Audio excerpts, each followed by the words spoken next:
Functions lover, welcome back to my channel F explanation. तो चलिए कहानी शुरू करते हैं। कुछ लोग कहते हैं लोग एक दूसरे से जो लोग अचानक एक्सीडेंटली मीट होते हैं, एक दूसरे से प्यार कर बैठते हैं, उन दोनों का कपल ना भाग्य से जुड़ता है। पर तुम मेरी डेस्टिनी हो, जहाँ पे मेरे सारे डेस्टिनेशन का एंड है। हाँ, ये माई फर्स्ट लव का सीज़न 2 है। सीज़न 1 का एंड कल ही हो चुका था। तो आज की सुनते हैं। 6 साल बाद की कहानी है। वांग यीबो अभी 24 साल का है। वो ग्रेजुएट 22 साल की उम्र में हुआ था और वो अभी खुद का बिजनेस कर रहा है। वो अभी यंगेस्ट बिलियनियर है और वो अभी भी वांग जिशवान के साथ है। और शाओजान अभी 23 साल का है। उसने अपना ग्रेजुएशन कंप्लीट नहीं कर पाया था, मिडिल में छोड़ दिया था। और वो अभी एक छोटी सी बेकरी का ओनर है जो छिशान डिस्ट्रिक्ट में है, बीजिंग का। और जो चेंग भी 24 साल का है, वो 22 साल की उम्र में ग्रेजुएट हो गया था। वो जुइमिंग के साथ इंगेज है और अपने पापा के साथ बिजनेस संभाल रहा है। शू भी 24 साल का है, वो 22 साल की उम्र में वो भी हो गया था ग्रेजुएट और वो अभी मिलिट्री में है। यूबिन 24 साल का है, वो भी 22 साल की उम्र में ग्रेजुएट हो गया था, पर वो अभी यूएसए में है। और जोई मिंग 24 साल की है, वो भी 22 साल की उम्र में इंगेज हुई थी और वो अभी जो मिंग के साथ वो भी ग्रेजुएट हुई थी, वो अभी जो मिंग के साथ इंगेज है। और जो चिन था ना, हमारा शूशवान, वो अभी 25 साल की है, वो भी 23 साल की उम्र में ग्रेजुएट हो गई थी। वो अभी वेट कर रहा है यूबिन का। और श्वानलू 26 की है और उसकी शादी हो चुकी है काओ इचेन से। और वांग जिशवान 24 साल की है और वो भी 22 साल की उम्र में ग्रेजुएट हो गई थी और वो अभी भी वांग यीबो के साथ है। तो 2 दिन बाद वांग यीबो और वांग जिशवान की शादी है और अभी उन लोगों का प्री वेडिंग शूट चल रहा है। आज सुबह के 8 बजे से प्री वेडिंग शूट स्टार्ट हुआ है। पर जब भी वो लोग शूट करते हैं ना, वांग यीबो कभी तो बुरा एक्सप्रेशन दे देता है या कभी दूर भाग जाता है, इसीलिए एक भी पिक्चर अच्छा नहीं आया। और वो सब ना एकदम गार्डन में बैठे हुए थे और वांग जिशवान ना बस वांग यीबो को पकड़ना चाहती थी। तो सीजी लियो ना एकदम इमीडिएटली कहते हैं, लड़का देखो, अभी तुम 2 दिन में मेरे बेटे से शादी करने वाली हो, प्लीज़ एक्टिंग करना बंद करो और रूड बिहेव बंद करो। और कैरमेन ली भी वहाँ पे बैठी हुई थी और वो ना सब देख रहे थे। वांग यीबो ने कुछ भी नहीं कहा, वो बस चलना शुरू कर दिया। और वांग जिशवान ना एकदम कफ करते हुए बोलते, तुम कहाँ जा रहे हो, हमारा फ़ोटोशूट अभी भी नहीं फिनिश हुआ है। और वो फोटोग्राफर बोलते, मैम अब हम क्या करें। वांग जिशवान ना चीख के बोलते, भाग जाओ यहाँ से। और कहते वो रुक जाओ ना, पर वांग यीबो नहीं रुकता है। वो ना चलना बस शुरू कर देता है। अचानक से उसके फ़ोन में एक मैसेज रिसीव्ड होता है, मतलब फ़ोन आता है और वो कहता है क्या। और फ़ोन में जो था वो कहता है, सर वो अभी निकल चुका है अपने मार्केट के तरफ, बेकरी से 20 मिनट का दूरी है, पर उसने ना साइकिल या टैक्सी नहीं लिया है, वो चल के जा रहा है। वांग यीबो कुछ भी नहीं कहता, बस फ़ोन को कट कर देता है और वो अपने कार की तरफ जाने ही वाला होता है कि वांग जिशवान का जो डॉक्टर है ना, वो उसे कुछ इशारा करता है। तो वो वांग यीबो से कहता है कि मुझे फॉलो करो और वो दोनों अलग अलग कार लेके निकल जाते हैं। ये किसी के नज़र में नहीं आता। और दूसरी तरफ सीसी ना एकदम कहता है, बहन क्यों वो इस तरीके का है, वो फिर से उसे कल आना पड़ेगा फ़ोटोशूट पे। कैरेमली कुछ भी नहीं कहती, वो बस किसी एक साइड पे ना बस देख रही थी। और वहाँ पे बहुत सारे रोड्स गार्डन्स थे। और कैरेमली का अचानक से फ़ोन मैसेज आता है, उसका प्राइवेट बॉडीगार्ड ने कहा था कि मैम वो मार्केट के लिए निकल रहा है और वो मार्केट उसकी बेकरी से 20 मिनट्स की दूरी पे है। और कैरेमली बस धीरे धीरे कहता है, वो किसी का एसेट है जिसे मुझे प्रोटेक्ट करना है जब तक वो उसे ढूंढ नहीं लेती। और कैरेमली उसको कुछ रिप्लाई नहीं देता और वो भी ना एकदम चुपचाप अपनी कार की तरफ जाना शुरू कर देता है। तो जैसे लोग कहते हैं, बहन उसको बोल देना कल आने के लिए। कैरेमन को जवाब नहीं देता, वो बस अपनी कार में उठ के घर जाने के लिए रेडी होती है। और दूसरी तरफ हमारे वांग जिशवान खांसते हुए बोलते, मॉम 6 साल हो चुके हैं, अभी भी यीबो ने कुछ भी नहीं कहा उसको और हमको, क्यों। और उसकी मम्मी ना एकदम इरिटेट होकर बोलती, तुम प्लीज़ ये कॉफ खांसना बंद करोगे, तुम्हें और मुझे अच्छी तरह से पता है कि ना तुम्हें कोई रोग है ना और कोई डिजीज़ है, और हार्ट डिजीज़ तो है भी नहीं। प्रिटेंड करने के लिए और कितना प्रिटेंड करोगे, मेरे सामने तो प्रिटेंड मत करो। हमने ना घर में एक डॉक्टर लेके रखा है, नर्स, सिर्फ तुम्हारे लिए, सीरियसली। और मतलब वांग जिशवान ना एकदम धीरे में आवाज़ करता है, मुझे नहीं पता, मैं बस। और उसकी मम्मा ना बहुत गुस्सा हो गया था, चुप हो जाओ और ईबो कभी भी हमको कुछ नहीं कहेगा, क्योंकि उसकी माँ, मैं जो भी कहूँगी मेरी बहन वही करेगा। और वांग जिशवान फिर खांसते होता है, मगर मैंने ईबो के आंखों में देखा है, अभी भी उसके लिए प्यार है, मैं वो साफ देख सकता हूँ। और मैं ये जानता हूँ कि वो कभी भी किसी से प्यार नहीं कर सकता, पर उसने किया। वो कभी भी उसको इतना जल्दी नहीं भूलेगा, और मैंने उसके आँखों में मेरे लिए नफ़रत और हेट देखा है। पर मैं अभी भी नहीं समझ पा रही हूँ कि क्यों ईबो उस इंसिडेंट के बाद कुछ भी नहीं कहा। क्यों वो ऐसा प्रिटेंड कर रहा है कि कुछ भी नहीं हुआ। कहाँ गया शाहजहान, कहाँ गया? और शिजलू ने एकदम वहाँ से उठ के कहता है, तुम चुप हो जाओ, और हाँ, ये खांसना पहले बंद करो और जाओ अपने रूम पे जाओ। मैं तुमको हेल्प कर रही हूँ क्योंकि मैं चाहती हूँ कि जो तुम्हारा है वो तुम्हारा रहे। कह के ना एकदम चली जाती है वहाँ से। और वांगजी शुआन भी कहता है, हाँ वो मेरा है। फिर क्या है? क्या सच में वो मेरा है? मुझे नहीं पता। खैर बंदी सब कुछ कर सकता है। और शिशिलू भी धीरे से बोलता है, हाँ वो वही करेगी जो मैं बोलूँगा, क्योंकि वो मेरा सिस्टर है। और दूसरी तरफ बीसी रेस्टोरेंट में वांग यीबो और वांगजी शुआन की जो डॉक्टर थी, वो दोनों ना एकदम आमने सामने बैठे हुए थे, दोनों अलग अलग घुसे थे। तो वांग यीबो कहता है, क्या? तो उसका डॉक्टर कहता है, ये देखिए सर, ये उसका रिज़ल्ट है। मैं उसको पॉइजन देना स्टार्ट कर चुकी हूँ और पॉइजन ने अपना इफ़ेक्ट भी कर दिया है, और वो ना धीरे धीरे उसका सब कुछ लेस हो जाएगा, और उसको ब्रीथिंग प्रॉब्लम होगा, लीवर भी डैमेज हो जाएगा, और वो मर जाएगी। धीरे धीरे वो मर जाएगी। वांग वो ना उसको कहता है, हाँ ठीक है, पॉइजन दे रहे हो और भी दे दो। एक काम करो, तुम एक बार दे रहे हो ना, अभी उसको 2 बार पॉइजन दे दो। और वो डॉक्टर ना कहते हैं, हाँ ठीक है, तो मैं यहाँ से निकलता हूँ। तो वांग वो कहते हैं, हाँ तुम निकलो, तुम्हारा पेमेंट इस महीने का 30 मिनट्स में आ जाएगा। और दूसरी तरफ कैरमेन ली जा ही रही थी, और वो जैम में फंसी हुई थी, तो उनको बहुत सफोकेशन हो रहा था। उन्होंने ना बस अपना कार का विंडो को डाउन किया और वांग यीबो को वांगजी शुआन के डॉक्टर्स के साथ बात करते देखा। और जब वो डॉक्टर जा रही थी, तो वांग यीबो का नज़र भी उसकी मम्मा की तरफ पड़ा। तो उस कैरमेन ली ने ऐसा प्रिटेंड किया कि उन्होंने देखा ही नहीं है वांग यीबो को। वो बस फिर से कांच उठा लिया और अपने घर की तरफ निकल गई। और दूसरी तरफ वांग यीबो एकदम पेपर्स को पकड़ के रहे, तुम्हारा डेथ इतना इजी नहीं होगा सिस्टर, मैं प्रॉमिस करता हूँ।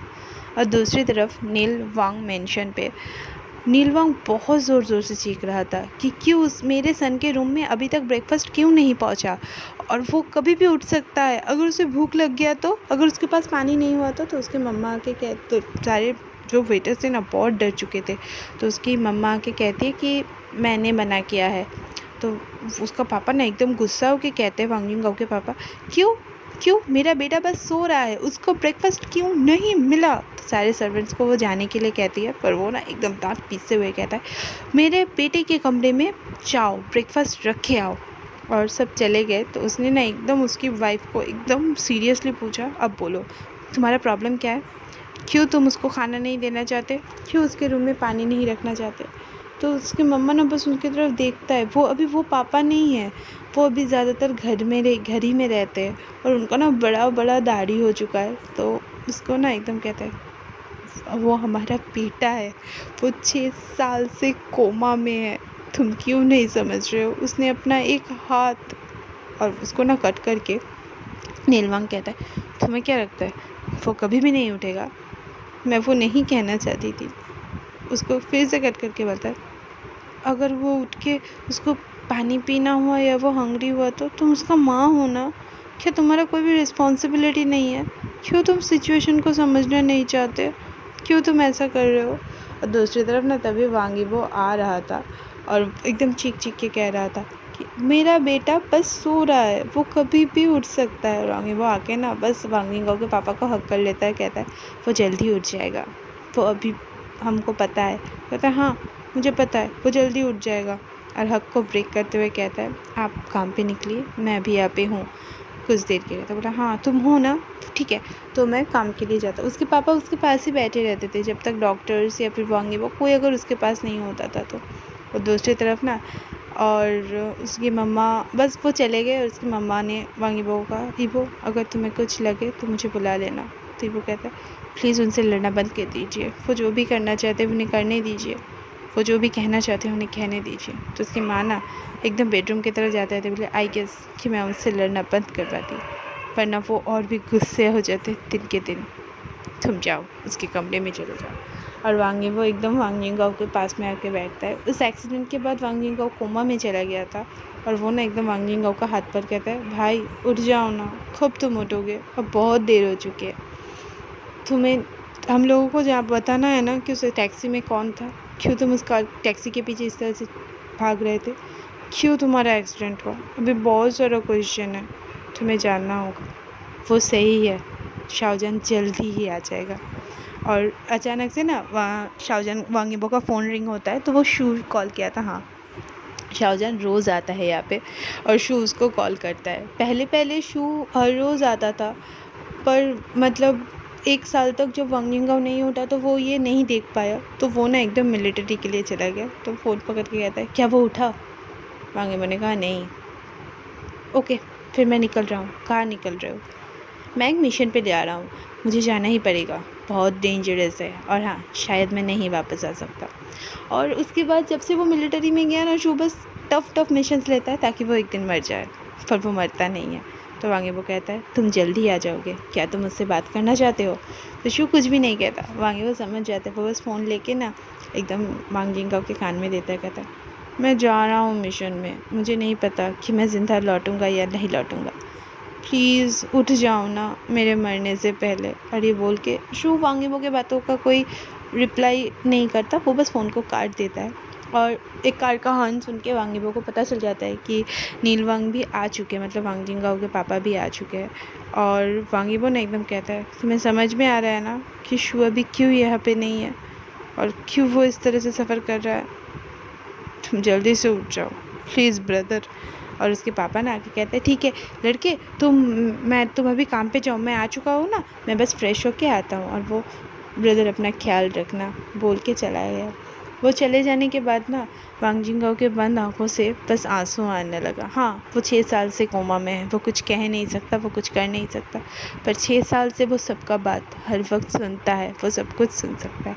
और दूसरी तरफ लू जियानविन मेंशन पे, हाँ श्वानलो का 4 साल हो चुका है, अभी शादी हो चुका है। 11 बजे वो आई है और वहाँ पे ना एकदम जोई एकदम चीखते हुए आती है, अभी भी उसने मेरा फ़ोन नहीं उठाया, हेलो सिस्टर। तो कहते क्या फिर से भाई ने फ़ोन नहीं उठाया? मुझे हाँ, ये नया क्या है, वो कहाँ पे है? तो बोला रूम पे। और जोई ना एकदम चेंग को ढूंढते अपने रूम में चले गए और वो एकदम गुस्से से कहते क्यों तुमने मेरा फ़ोन नहीं उठाया? तो जो कहता है, चेंग कहता है कि तुम यहाँ पे क्या कर रहे हो? तो जोई कहता है चेंग, तो कहता है लोग अभी बहुत बिज़ी हो गए, वो फ़ोन अलाउ ही नहीं करते अपने साथ, वो किस तरह से हमें छोड़ के जा सकता है, किसी को कुछ भी नहीं बताया।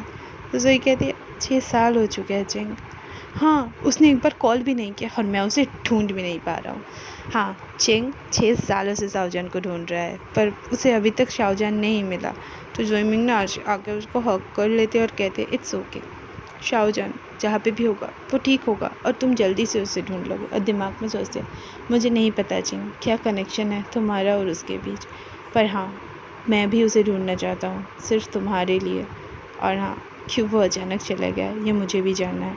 तो उसका फ़ोन ना रिंग होता है, तो चेन ने उसे कॉल किया था, चेन जोउ शुआन ने कॉल कर गए, यूविन वापस आ रहा है कल। तो जो एकदम रिप्लाई हंस खुशी से रिप्लाई करता है, एक काम करना फिर उसे मत छोड़ना। तो मतलब जो वो कहती है कि हाँ मैं उसे नहीं छोड़ूंगा। शाहजहान का कुछ पता चला? तो कहते हैं नहीं। ठीक है 2 घंटे में मिलते हैं। हाँ, यूविन ने जब चेन को प्रपोज़ किया था तो वो 21 साल की थी और यूविन 20 साल का था। वो तो थोड़ा सा कन्फ्यूज हो गई थी और उसने कुछ जवाब नहीं दिया था। और उसके अगले दिन ही उसे पता चला था कि यूविन एकदम जा रहा है अमेरिका के लिए, तो उसे बहुत बुरा लगा था। तो जोई एकदम कहते हैं कि यूविन आ रहा है। तो चेन कहता है ये बहुत अच्छा है, चलो मैं तुम्हें ड्रॉप कर दूँगा, मुझे मीटिंग के लिए निकलना है। बोला ठीक है बोल के चला गया। दूसरी तरफ शानलो अपनी मम्मा के पास जाकर कहती है मॉम। और तो क्रिस्टल कहती है हाँ पापा ऑफिस के लिए निकल गए हैं। ओह मॉम। तो फिर से ना क्रिस्टल कहती है 1 साल से 2 साल हुआ, 2 साल से 3 साल, 3 साल से 4, अभी 23। श्वानलो को नहीं पता था कि अपने मम्मा को किस तरह से कंफर्ट करना है। और क्रिस्टल जियांग अपने शोल्डर को बस थपथपाती रही, वो बस अपने मम्मा को, और वो ना और नहीं रोना चाहती थी। तो क्रिस्टल कहता है मेरे मरने से पहले वो एक बार घर आएगा। तो श्वानलो ना अपनी मम्मा को कंफर्ट करते हुए कहती है हाँ वो एक आएगा, वो जल्दी घर आ जाएगा। और क्रिस्टल जैंग अपने दिमाग में सोचता है मैं मेरे सन को ढूंढने के बाद ना बहुत लोगों को अपना पे करना पड़ेगा।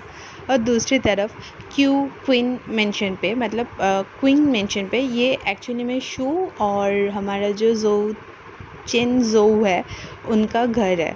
तो वो जोई से बात कर रही थी, उसकी मम्मा होके ना एकदम कहती है, मैंने कितने बार कहा है कि तुम लोग उनसे बात मत करो। तो जोई मेरी तो एकदम चेन जोशुआन ने एकदम गुस्से में हो गए थे, वो मेरी दोस्त है और इवन मेरा फ्यूचर बॉयफ्रेंड है और फियांसे है और हस्बैंड है, और ये आपको मानना पड़ेगा। तो कहते हैं, यंग लड़की तुम मेरी बात सुनो, तुम बहुत बुरी हो, मैं तुम लोगों का अच्छा, वो कुछ और कह पाती तो उसका लड़की एकदम ला ला करके चली गई। और उसने ना एकदम गुस्से में कहा, आजकल की लड़कियों को समझ में नहीं आता, मैं तो अभी टायर्ड हो चुकी हूँ।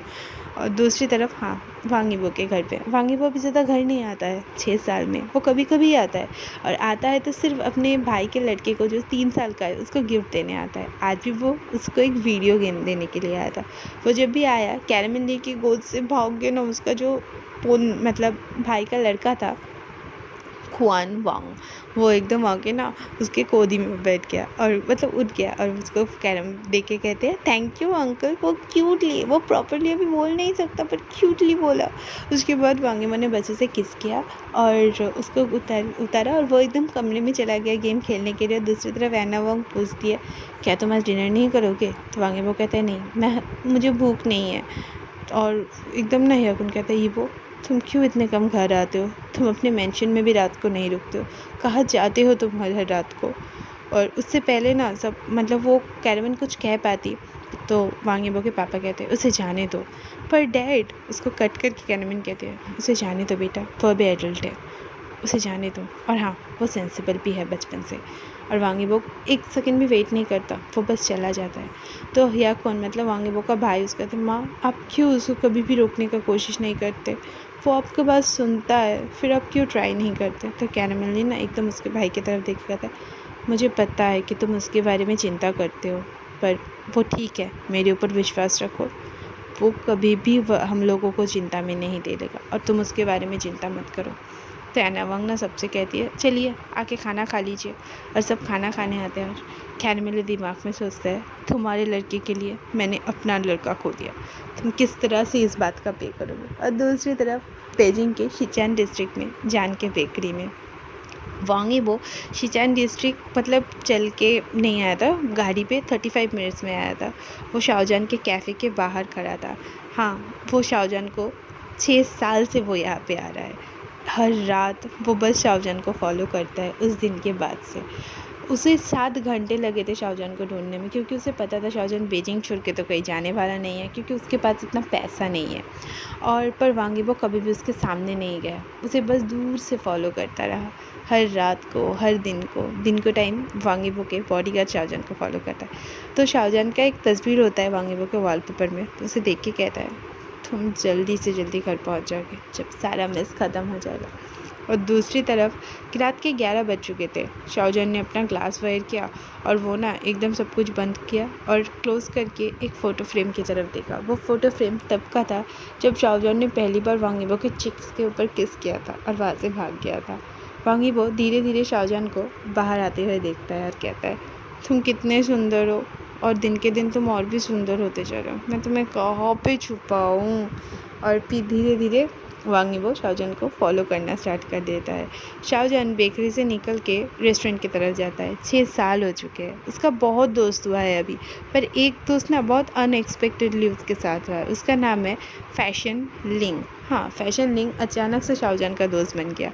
और मतलब जब शाओजान पहली बार यहाँ पे आया था तो उसके पास ना बस उसके जियांग अंकल के दिए हुए $20 ही थे, पर और उसे वो खर्च करना पड़ा, वरना वो यहाँ पे सरवाइव नहीं कर सकता था। वो यहाँ पे एक पार्ट टाइम जॉब्स करता था, एक वेटर का। उसी कैफ़े में उसको ये अपना दोस्त मिला था फेंग जियांग चेंग करके, और वो एक बैंकर था। उसी ने उसको लोन दे के सब कुछ दे के ना एकदम जल्दी से जल्दी लोन लेके उसको एक बेकरी खोलने का एकदम इंस्पिरेशन दिया, उसको पैसा दिया, उसको घर दिया, और उसको हर स्टेप में ना बस हेल्प किया। शाओजान धीरे धीरे जा रहा था, वो ना उसके दिमाग में कुछ सोच रहा था।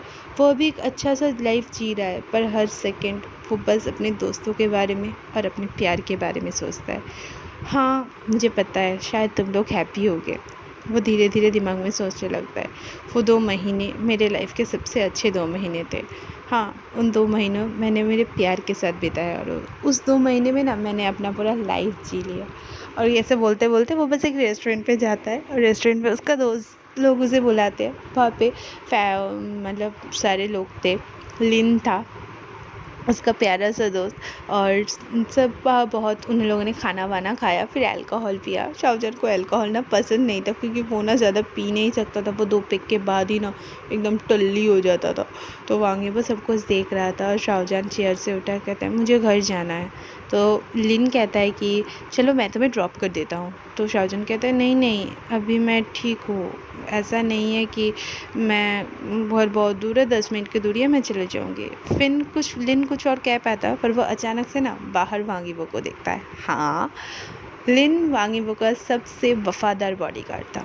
वांगीबो ने ही ये ट्रैप बिछाया था शाहजहान के लिए। वांगीबो ने ही सारा पैसा दिया है शाहजहान के अपार्टमेंट खरीदने के लिए, उसके बेकरी खरीदने के लिए।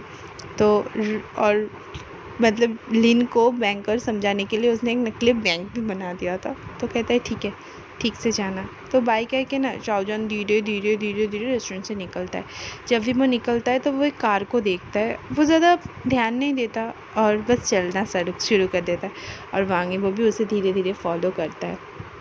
उस सेकंड बाद शाहजहान ना एकदम पैरों में पैर लगा के गिरने ही वाला होता है, क्योंकि वांगेबो उसके पास जाके पकड़ लेता है शाहजहान, और उसको देख के ना एक शॉकिंग सा बच्चों की तरह फेस बनाता है और हंसना शुरू कर देता है और कहता है वांगेबो यार यहाँ पे है। और वांगेबो ना धीरे धीरे मतलब शाहजहान को पकड़, हाँ हाँ माई लक, तुम्हें कुछ भी याद नहीं होगा जब तुम सोबर हो जाओगे, वरना तुम मुझे मार ही डालते। और वो ना एकदम बच्चों की तरह हंसता है शाहजहान, और वांगेबो उसे पकड़ के बस अपने कार की तरफ ले आना स्टार्ट करता है। और वांगेबो ना शाहजहान एकदम वांगेबो का हाथ छोड़ता है और फिर से ना कार के चारों तरफ ना भागना शुरू कर देता है, और वांगेबो एक ज़ोर का सांस छोड़ता है। जब भी शाहजहान इस तरह से ड्रिंक करता है तो वांगेबो को उसका बच्चों जैसा बिहेवियर एकदम टॉलरेट करना पड़ता है और कहता है वांगेबो एक मंकी है, और वो फिर से भागता है। वांगेबो ना उसे पकड़ लेता है, क्योंकि वो फिर से गिरने वाला होता है। तो ना अपने दोनों उंगलियों से वांगेबो के सर के ऊपर हिट करता है। वांगेबो कहता है शाहजहान, और वो कहता है ग्रम्पी ग्रैंडफादर, और फिर से दौड़ना स्टार्ट कर देता है। और फिर शाहजहान उसको वांगेबो ना टाइटली पकड़ लेता है, और वो ना एकदम शाहजहान वांगेबो के फेस को केयर करते हुए कहता है ये सपना है ना। वांगेबो कहता है हाँ ये सपना है। तो शाहजहान कहता है तो मैं कभी भी सपनों से नहीं उठना चाहता, मैं कभी भी नहीं चाहता कि ये ड्रीम चला जाए, मैं कभी भी तुमसे दूर नहीं जाना चाहता, प्लीज़ मुझे छोड़ के मत जाओ, मेरे पास रुक जाओ। और वांगेबो ना उसको हक करते हुए उसके पीठ पर धीरे धीरे रब करते कहते ठीक है, मैं कहीं भी नहीं जाने वाला। और शाहजहान ना और भी टाइटली वांगेबो को हक कर लेता है। वांगेबो शाहजहान को उठाता है, कार की तरफ लेके आता है, और 7 मिनट में कार से वो शाहजहान के अपार्टमेंट पे लेके आता है। शाहजहान का ये अपार्टमेंट एक रूम वाला अपार्टमेंट था, 5th फ्लोर पे था, और वांगेबो ने पर्सनली इसे शाहजहान के लिए चूज़ किया था।